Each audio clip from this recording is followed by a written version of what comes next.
नमस्कार देवी और सज्जनों।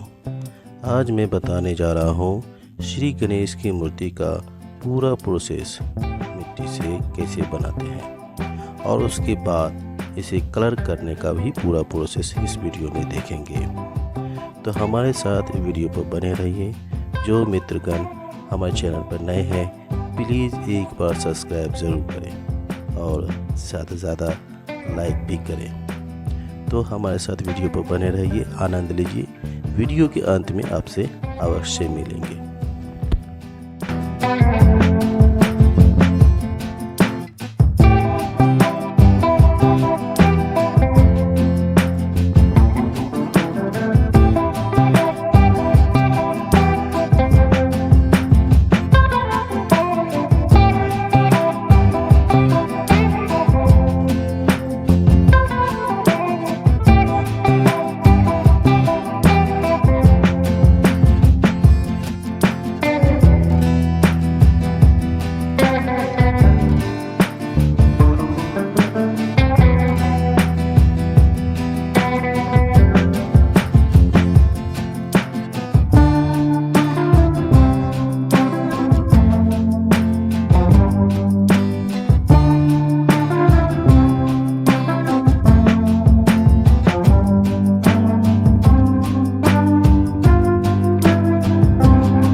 वेलकम बैक दोस्तों।